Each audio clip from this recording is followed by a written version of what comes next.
This is TV Platinum.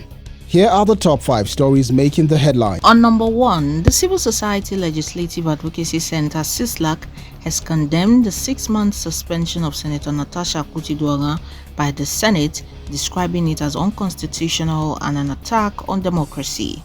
In a statement signed by its executive director, Awal Musa Rafsanjani, CISLAC argued that the suspension violates legislative independence and contradicts Sections 68 and 69 of the 1999 Constitution, which outline lawful processes for removing an elected legislature. The Senate had suspended Akpoti-Uduaghan on Thursday over her sexual harassment allegations against Senate President Godswill Akpabio. According to CISLAC, the decision, which was read by Akpabio himself despite being the accused, has drawn widespread criticism from legal experts, human rights activists, and civil society groups. CISLAC also criticized the Senate Ethics Committee for failing to grant Akpoti-Uduaghan a fair hearing, raising concerns over due process and legislative overreach. On number 2, in a significant political shift ahead of the 2027 presidential election, support groups loyal to former Vice President and 2023 presidential candidate Atiku Abubakar have defected to the ruling All Progressives Congress APC.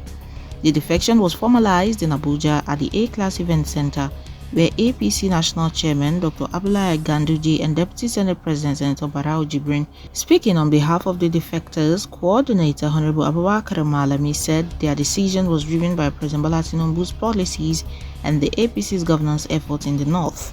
The defectors, operating under the coalition of Atiku support groups from the 19 northern states and the Federal Capital Territory, pledged their support for Tinubu's 2027 re-election campaign. On number 3, the federal government has issued a stern warning to the Nigeria Immigration Service against granting electronic visas to terrorists and other criminals. Speaking in Abuja at the opening of a 2-week intensive training on electronic visa applications for 162 immigrant officers, Minister of Interior Dr. Olubunmi Tunji-Ojo stressed the need for stricter border control measures. He said in quote, "You must ensure that terrorists and other criminals do not enter the country. Do not grant them e-visas," Tunji-Ojo stated in quote.